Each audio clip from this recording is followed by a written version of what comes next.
So today we have a extremely social, culturally important and relevant story from Indian mythology, which happens to be also one of my very favorites. So let's start. In the deep forests in somewhere in the Indian heartland was a colony of sages who had dedicated their lives to meditation, pursuance of religious rituals. Then they used to have recite mantras, teach their students, and live a generally peaceful life, which they did to some part. But this area happened to be infested with a band of bad boys, as we would call them today, a big band, a big group of snakes, led by the biggest bully, Takshak. His name was the king of snakes, or the king of this bad boy gang, let's call it.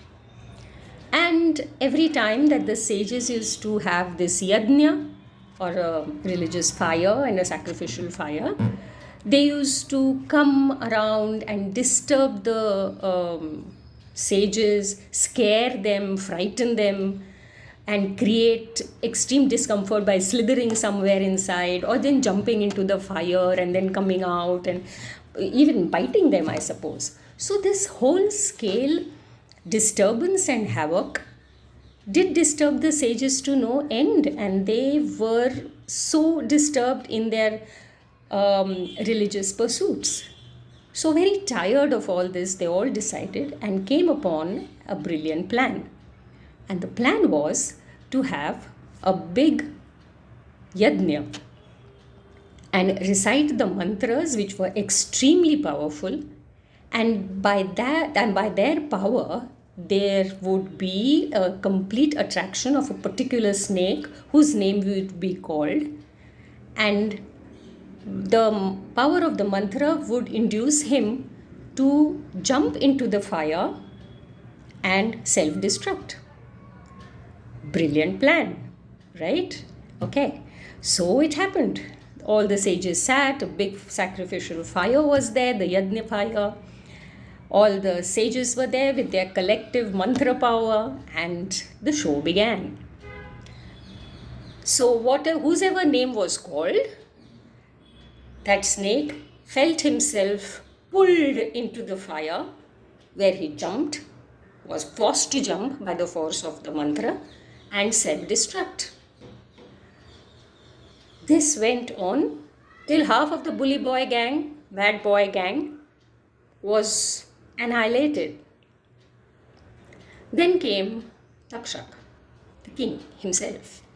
His turn, right? Everyone's turn comes.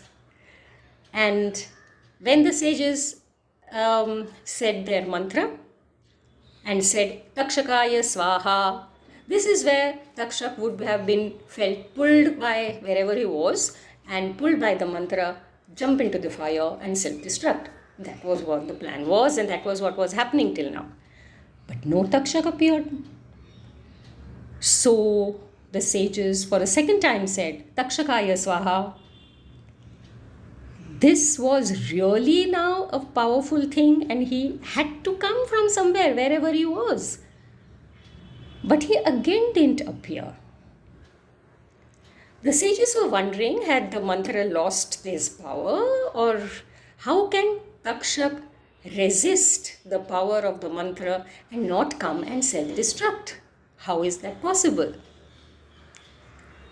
Then someone did some, in today's language, background research and found out that Takshak was hiding, and he was in under the shelter and the asylum of the king of the gods, Indra, no less.